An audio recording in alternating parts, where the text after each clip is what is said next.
Hey, welcome to the Brand Doctor Show. I know we had a couple topics from like last week that we talked about, but there's a couple things that I'm selfishly wanting to talk to you about today, Doc. Let's do it. What do you got in mind? I The forgot what first, we were supposed to talk about last week. don't worry about it. The first thing is I wanted to talk to you about downsizing because we keep like touching on it every month for the last few months, and it's something I've been obsessed with, and no one else understands. Even my grandmother, who wants to downsize more and talk to me about it, just doesn't understand because she hasn't done it as much as of late. And the other topic, what was it going to be? I don't remember what that was. Dang. Okay, let's start off with the downsizing topic. Don't shake your head at me, dude. It's earlier for me. Okay, time You were just travel writing. is. You were writing a blog post. You do all this writing, but you Oh, do yeah. almost no writing for this show. Well, that's the whole point. We're supposed to just go off the cuff. I think the other thing I was going to mention too. One of the things was that it was my sibling's birthday this weekend, so I went to Sky Zone, Oh, I and saw those pictures. That's what was going on. and I was like, I'm sore today. But I tried doing the obstacle course. I felt like I was Assassin's Creed all over. But it was funny because first off, I have soft hands. It doesn't matter. You can see the calluses almost a little bit. It doesn't matter how many pull-ups I do or how much weighted strength training I do. I can't get calluses. And I used to blame it on the pool, like drying me out, then making them soft. I don't have that excuse anymore. I just have soft hands. And it sucks because I like having soft hands. It's very convenient. And I know this is a weird topic to talk about, but the thing is, it makes it hard when you're trying to do strength training or any kind of calisthenics because then you're trying to grip on something and you slip off. And so I'm trying to go on these little monkey bars, but they're basically an inch thick. They're not actually grippable, really. And I decided to actually use the hanging grip balls instead. I don't find out until my third attempt that there's actually like rock climbing grips on the one side. Had I known that on the first try, I probably would have made it across, but I didn't really make it. Like I made it like 95% of the way across this obstacle course, and it was really hard. And I'm sitting there trying to swing myself, and my triceps are killing me today. I just figured you'd appreciate that with your background. I do. That's wonderful. I'm glad that you enjoyed it. Did not know that Sky Zone now has something for Ninja Warrior, but it makes perfect sense, and that's a wonderful thing. So I that's great. also did the run up the wall thing. I did that like 5 times, and I got up top to it. I mean, I didn't do the tall one. The tall one was like way too slippery, and I just wasn't good enough at it. I barely made it up the normal height one, but I got all the way up there. And even if I didn't make it high enough, I could at least do like a muscle up and get myself all the way up. The problem is, Doc, is getting back down. How do you do? They have stairs? What happened? You just got to They slide back down? What happened? they had a fire pole, and I'm scared of heights, dude. I'm like, oh no, I don't know about this guy. I think I'll just jump. That And is funny. I go down the fire pole and it's actually pretty grippy, which is kind of nice. And basically, I couldn't slide down it because either out of fear or it was too grippy. And so what I ended up doing was just kind of like just holding my whole body weight with my arms and just walking down, or not walking down, but like slowly going down with just my arms because my feet weren't gripping it very much. And so I thought that was kind of funny. That's great. I love it. Okay, that's great. That's great. So you had fun. Now, let me ask you, how many children did you push out of the way to get in front of them for these events? About Because three. okay, that's reasonable. That's reasonable. Okay. I had to help a couple kids out of the death pit because like there was no climbing really mechanism. They had these little tiny gripper ropes, but they just weren't really that good. And so even I had a hard time getting out. And these kids were like, "Can't get out." I'm like, "Okay, just here." I didn't want it to be that weird though, but oh my god, just come on, kid, let's get out. I don't want you dying. If someone lands on you, you're dead. Is there like guards, kind of Yeah, like but they didn't lifeguards, help but anybody. for this? Yeah, there was, but they didn't help the kids get out really very much. And I'm just like, okay, I can't do everything, so oh well. this one kid ripped into me because she was like, I don't know, some kind of super fit kid, and so she was just going across the monkey bars like this, like it was nothing. And she's like, "Oh, come on, you can do it." And I'm like, "I'm trying. I'm getting Can't old, stand. okay?" I cannot stand when kids tell me what I hate them try to encourage me. That you Yeah. know what? Don't patronize me. So something I've been doing lately is trying to refactor my organization for all my tech stuff. And I would show you right now, but that would expose the rest of this room, which is kind of a mess. And the thing is, I also put aside about 15% of my clothing to donate or give away, which is kind of a big deal because I'm pretty attached to some of my clothes that I've had for a while. I still am obsessed with this idea of like basically packing everything up in packing cubes and trying to fit it all into just my travel bag. Like if I can fit my computer and most of my clothes in my travel backpack, I think, and ideally more than one computer because I have a couple, and just like trying to figure out, can I downsize enough to where I fill up a check-in suitcase, a suitcase, and 2 backpacks? Okay. Okay. I like the exercise. So where do you want to go? First, have you tried this before? Have you tried to do like you have a Doctor Who poster adding more things to your room now? I mean, so the question is, what do I think about it? Have I tried to do this myself? What's the question you have? It's not really a question. It's more of a discussion because we talked about downsizing. You wanted to downsize. I think you said something about moving too at one point. I'm obsessed with moving to Austin, and pretty much everything I have right now would fit in my car besides maybe my TV, which I'm trying to sell anyway so I can get money to move. And so the idea of fitting everything in my car is fine, but I also don't want to stay in the US anymore. So if I can downsize enough to move out of the country, that'd be good too. Yours, yeah. Now you want everything. Now you want everything. First you want Austin. Now you want Singapore. You want everything. Singapore wins in all cases, but let's see. I mean, the thing is, what I would say is, yes, I do believe in downsizing. I think we talked about this, maybe we didn't, but in Japan, I really was a fan of how much they took care of their material, and a lot of people just didn't have a lot. And probably because it's an island and their history, they have a different perspective of how much stuff you need and everything like that.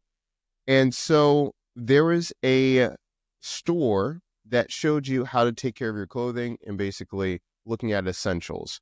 So to me, even when I was in Japan, I got rid of tons of stuff. I donated tons of stuff, my clothes. I didn't bring everything back.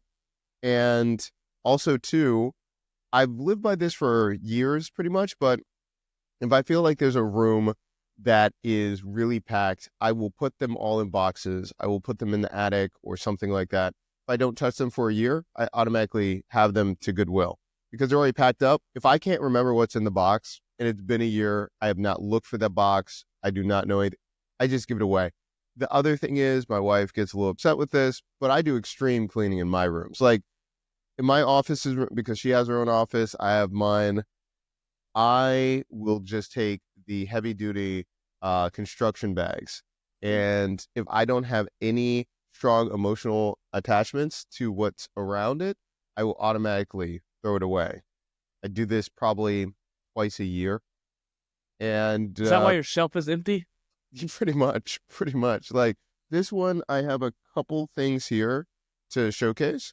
And by the way, Oh, nice. but for the most part, that's about it. Like, as you can see, like I have a couple things above and things like that. But other than that, I've got my other side, which is just my squat rack that I have here. So I have extreme accountability. So I cannot complain like, oh, I can't go to the gym. Like there's nothing that can stop you.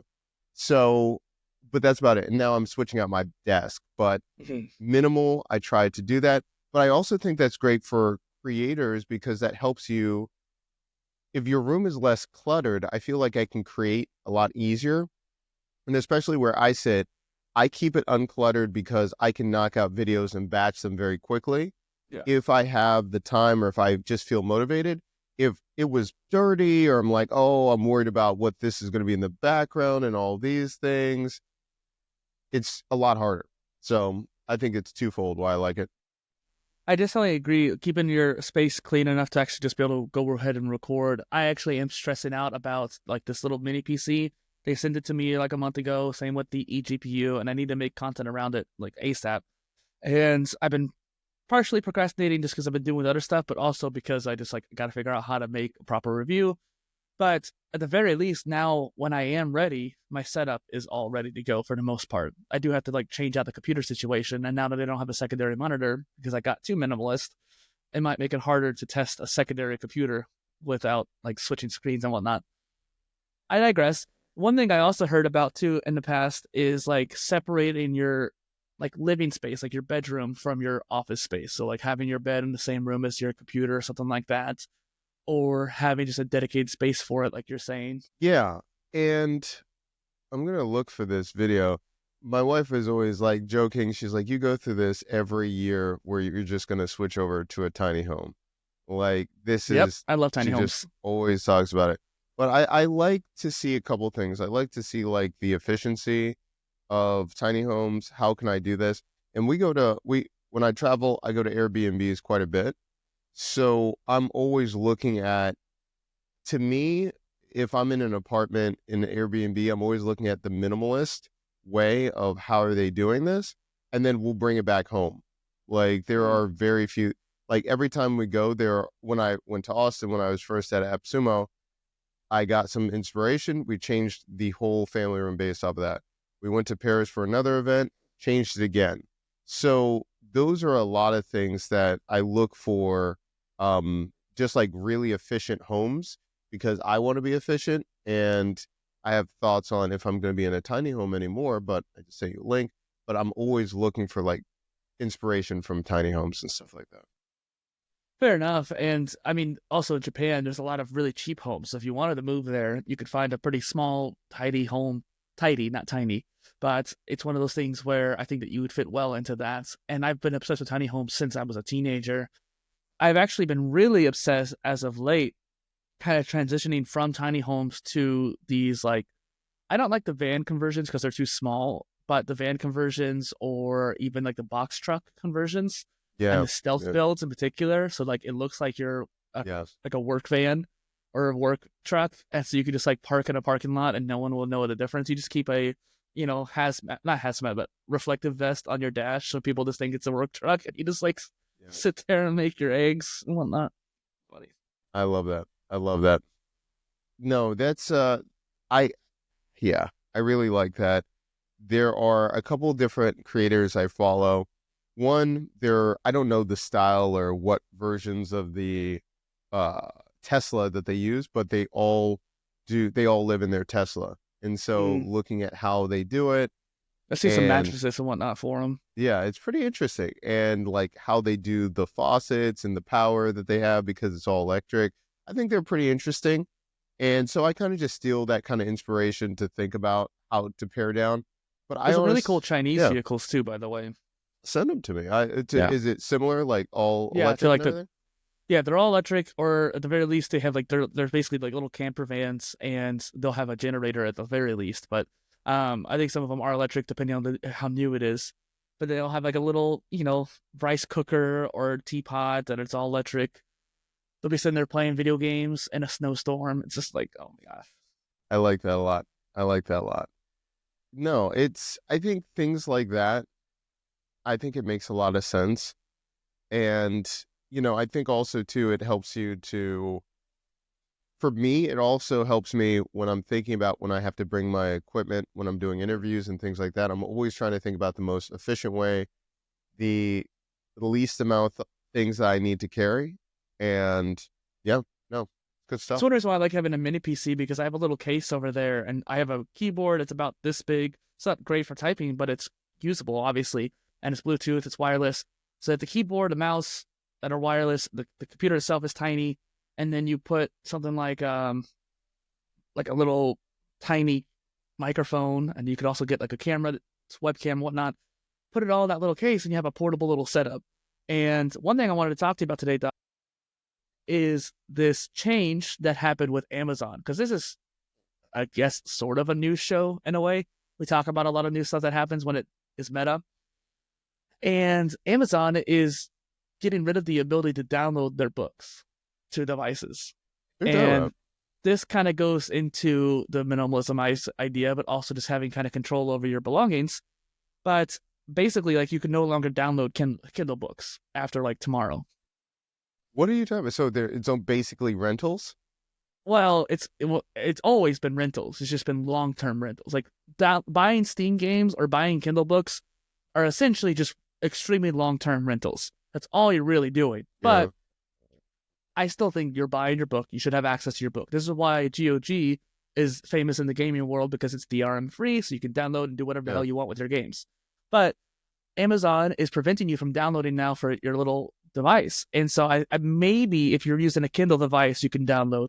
but I don't think so. I think any devices now, you're basically just streaming it, which defeats the purpose, because if you're on a plane, and most planes have Yeah. crappy Wi-Fi, let alone any Wi-Fi, you're going to need that downloaded book.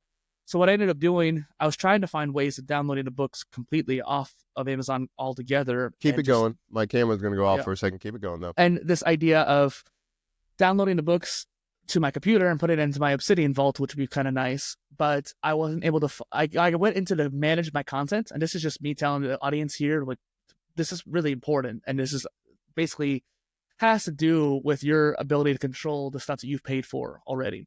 I went into my manage my content, and there's an option to download and transfer via USB. So you download the book to your computer, and it was grayed out. You couldn't actually download anything. And then I tried finding other ways of downloading the books that I had paid for. It's around 200 books. That's a decent amount. I know people who have 5 times as much as that, though, on Kindle. So what I ended up doing is I have an iPhone that I don't touch, and I ended up just turning off the Wi-Fi and putting it in airplane mode, and after downloading all the books and audiobooks. And so that way, whenever I do go on a trip, I could bring that and have a little e-reader that's offline. But it's ridiculous that I had to do that in the first place. And I tried doing... By the way, I've been meaning to mention this for the last few weeks. You're off to the left side. I don't know if you know that or not, or care. You're muted. I'm usually off to the left side. What, you want me like this, you're saying? Well, I mean, like, framing of the video. I don't care. I'm in the half of the other thirds. I don't want to be in the middle. Continue. I'll be in the middle. One video I was editing that, like, you were like cut off right here, and I'm like, I had to move you over. Yeah, I'm always. You haven't noticed that's my style. Anyway, keep going. It's fine. Keep going. Regardless, I'll just move your thing over at some point in the middle of it, or something like that. I don't want it. I don't want it. I'm gonna put you in the middle. You know, I'm gonna have half of my cameras on either side. It's just gonna be blank wall.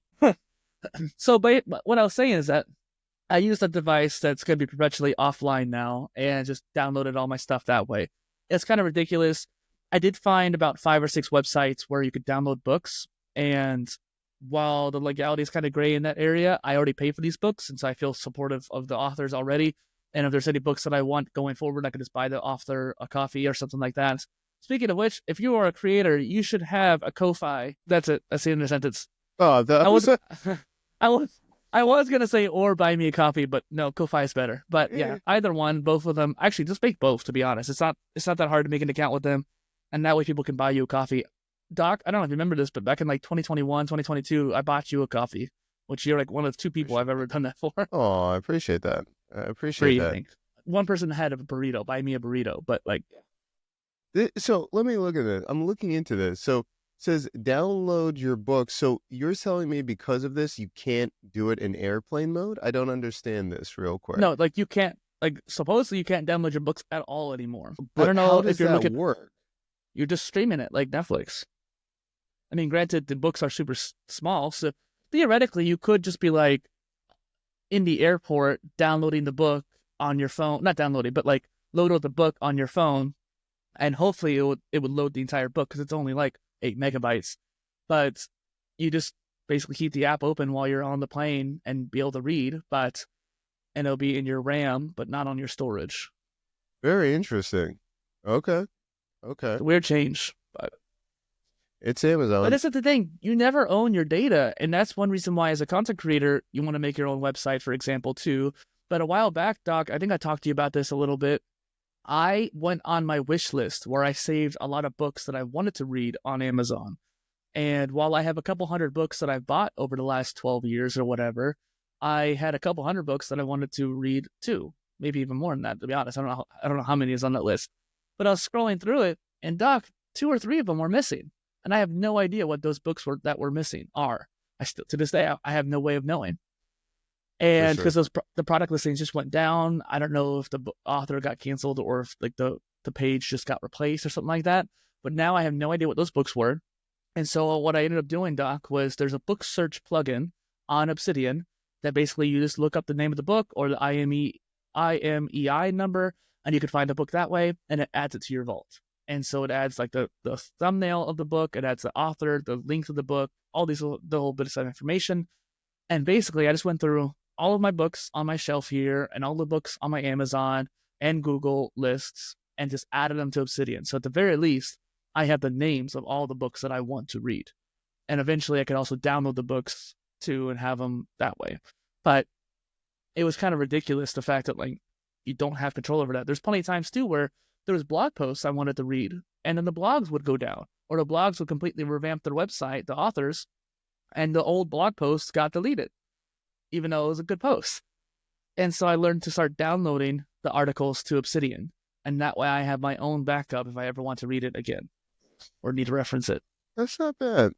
When you're talking about this just reminds me of like Crunchyroll and how they've changed things in Shonen Jump in the past. And there were certain things like that irritate me that like you're purchasing. I'm not even going to get into like distribution and all of these different things, but it's just pretty interesting to me how, because of terms of service, they can change so many things. And when you're on their platform and they have the rights to do whatever, I mean, it's just how it is. But I am a fan of, again, legally doing all of these things to be able to, when you buy a certain thing, I think it's important that you can own it. Like, that's why I still have certain physical books and certain movies that are out of print, or the distribution has changed and now you can't get it on Netflix or Hulu and things. And just having that, and then I'll either download it or have it on my own servers and things like that, because it's just a bigger game with these bigger companies that buy the rights for things.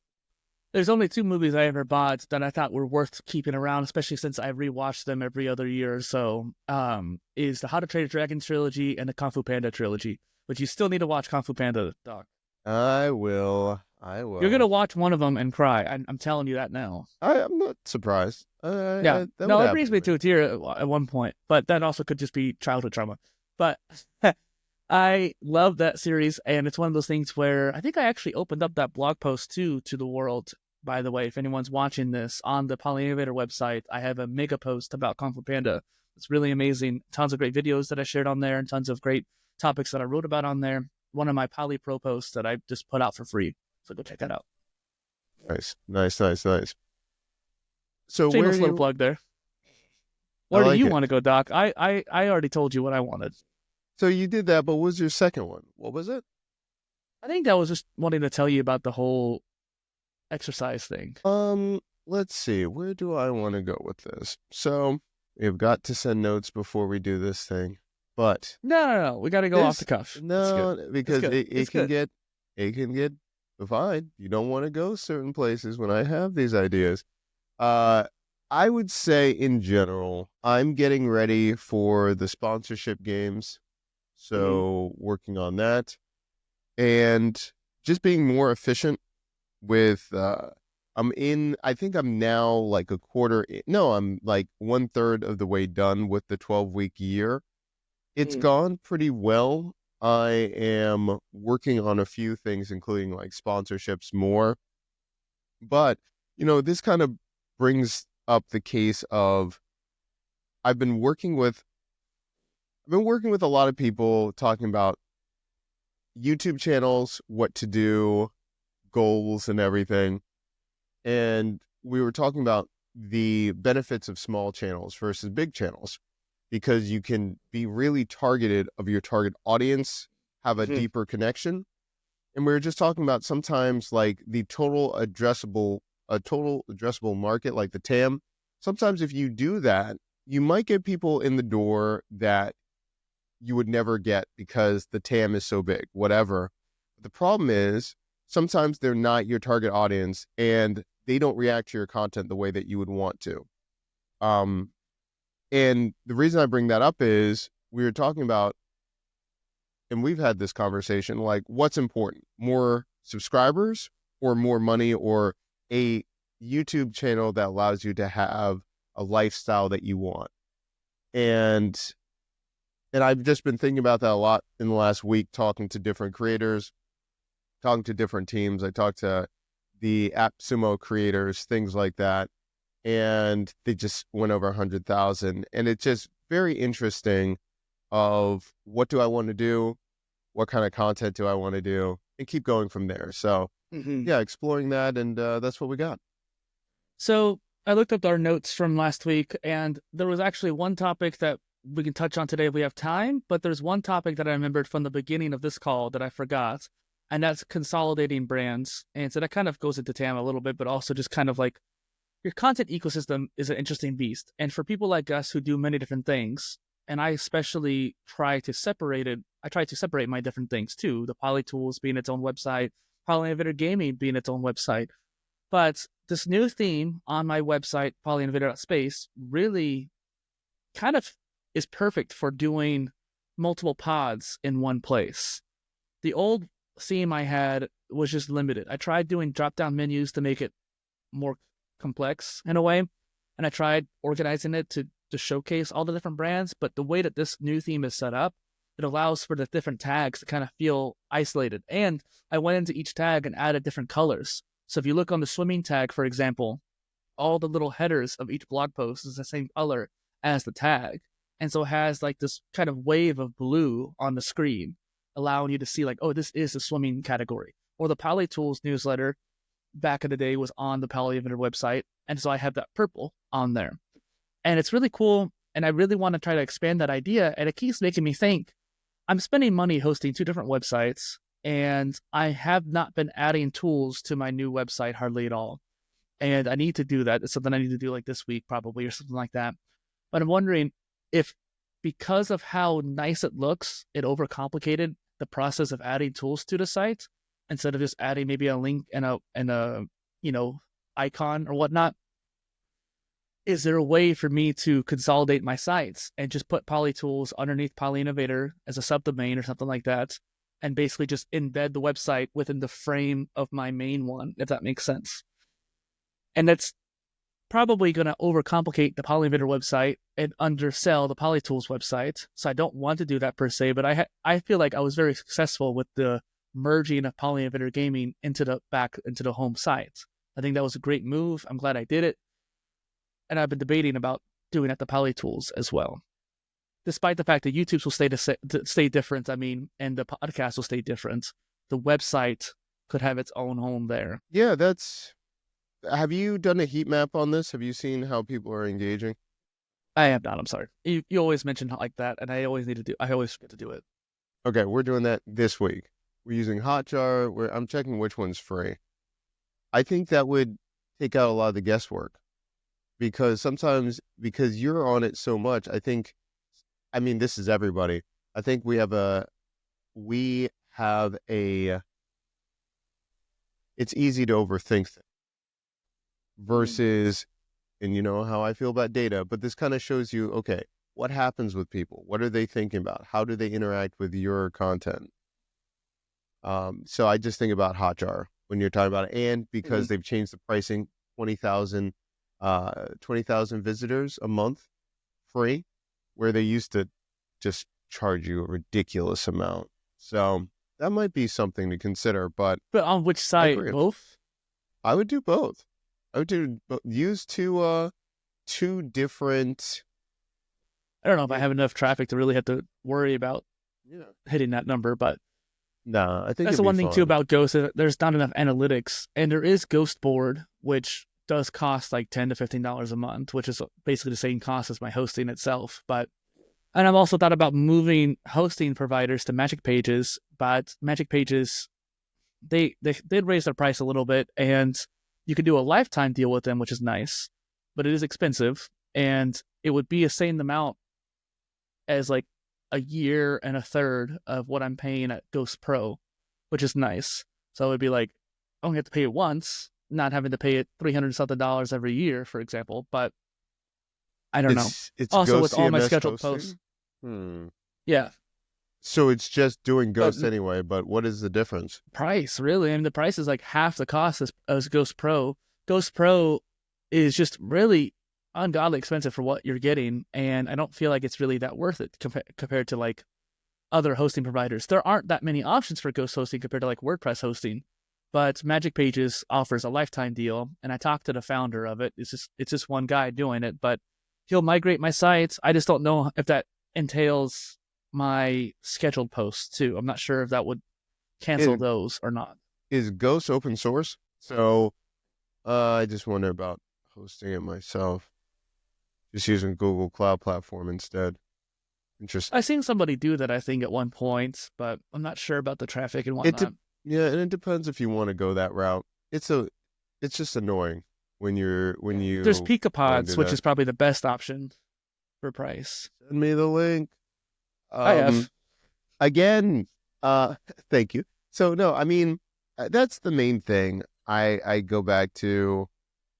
I think about just yeah. I think the creator economy. It's obviously changing. Things are Yeah, always there's changing. a lot we could talk about that because there's a lot of changes happening right now. Oh my gosh. Okay, I got to interject. I got in an argument with somebody on Reddit.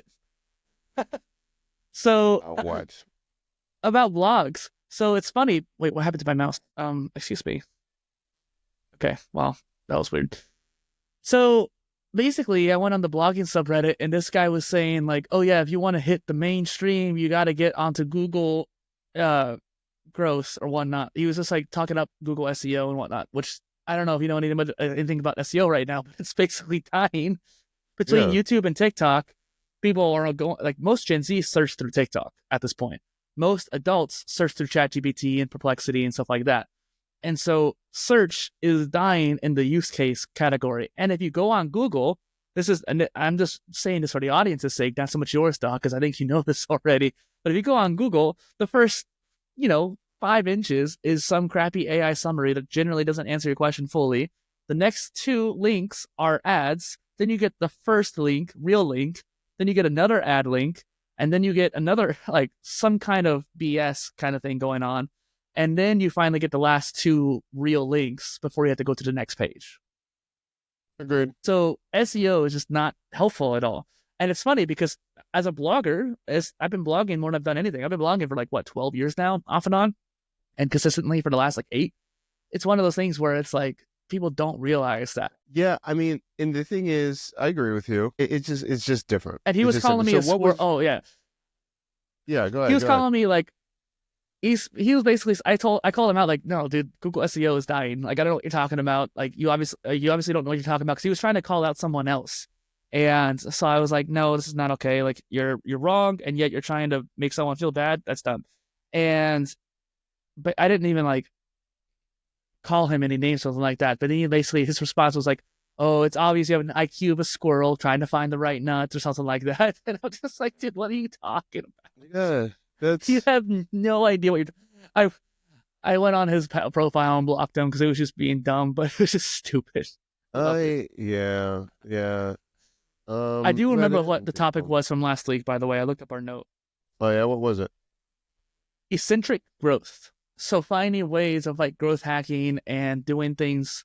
Again, the debate of whether or not we should focus on growth or monetization is something we can have another day. But if we were focusing on growth, what would we do? And what are some strategies that we could do? So, for example, a month ago, I mentioned this to you, the idea of posting 100 times a day on YouTube. So you have like a live stream, a community post, or maybe a couple community posts, 2 or 3 videos, and then however many shorts you're doing across every single day, posting on YouTube. And they're all quality. Like you're doing quality. You're not doing quantity for the sake of quantity. You're doing quantity of quality, which takes a lot of effort, but it can be done.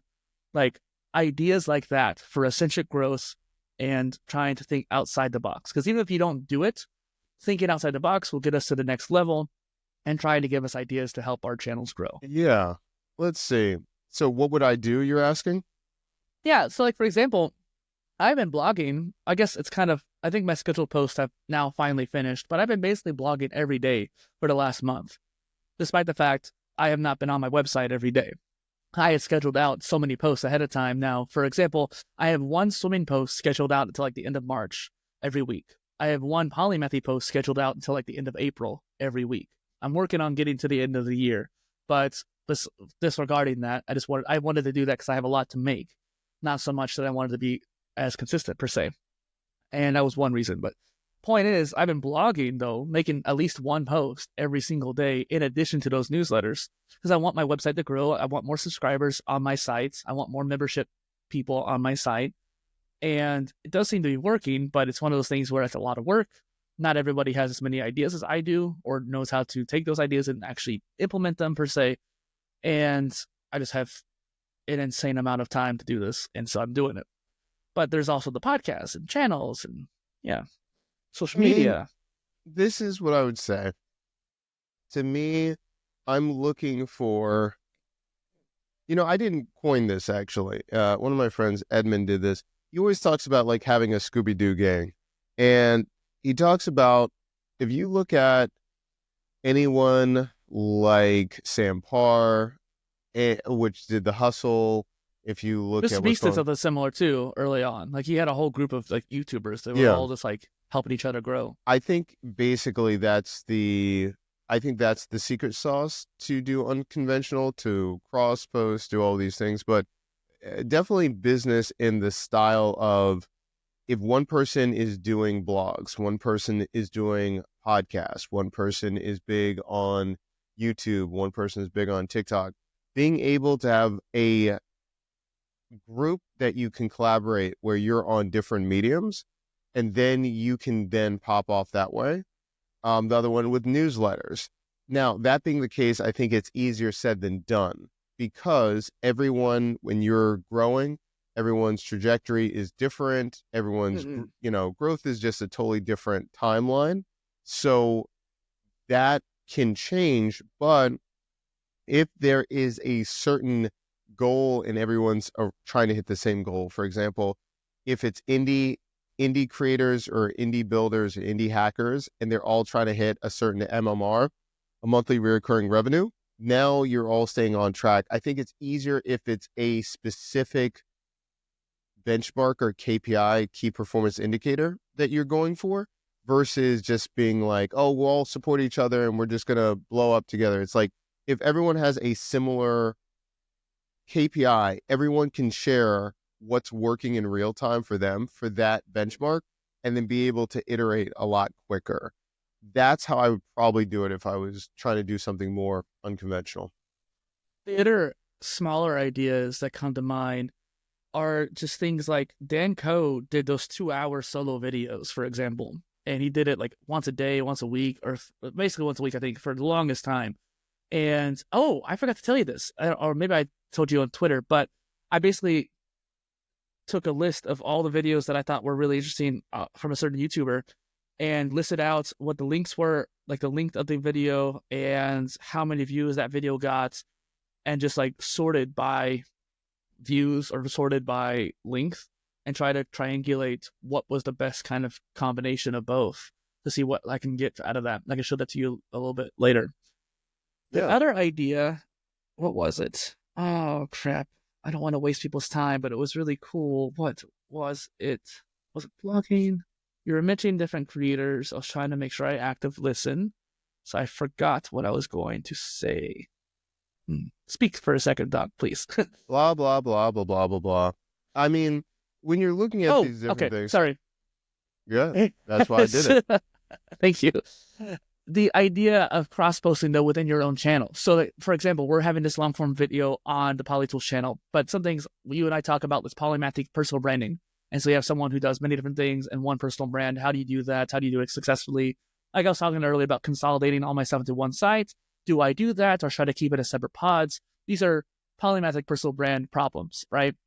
If you and I were to record this 40-minute video and then a 9-minute video afterwards talking about Polymath personal brands, I could take that video then and share it on my PolyInnovator channel and then link to this video. And so you have that kind of cross-posting like you mentioned earlier, but between your own content instead of other channels and stuff like that. There was also the idea of something I've been really wanting to do with you in particular for a while, but I don't know if you would do it per se, is basically commenting on each other's channels. And what I mean is like on every single video that's public and just having at least somebody comment on some of the videos that didn't do as well and getting those videos more engagement. Because as soon as I comment on your video, then you can like, heart, pin it, and reply to it. And then that's 5 different points of engagement on every video. And it's tedious and it's grunt work. But if we were to do it for each other, because we want each other to grow, then it would be one of those things where like, hey, this might help our channels get more attention and get some old videos some attention. Yeah. So you probably already heard about this. I have pros and cons with that one. Mm-hmm. Could work. I just wonder about the nature of, how finicky YouTube is. But we do have real accounts. It's not like it's a brand new account that's doing it per se. Yeah. Like my account's like 20 years old at this point. 16 Yeah. years old or something like that. Yeah, I always worried about that, I but think my account's old enough to possibility. vote. Maybe. Yeah, that's an interesting concept though, for sure. Let's see. And you can All do it right. in bursts too. Don't have to necessarily do it all at once, I guess. But last topic before we wrap up here. Yeah. No. What's up? Is that the last one? No, you were about to say something. No, you were about to say something. I don't want to cut you off No. again. No, we'll do it. We'll do it next time. Do you want to tease it for the next time? No, we'll just. I mean, next week will be right before I go to sponsorship games, so I'll talk more about what I've learned from the book, getting ready for the event, all of those things. So, yeah, stay tuned. I think next week will all be about sponsorships and, yeah, Sounds good. the state of that right now. All right. Cheers, everybody. Adios.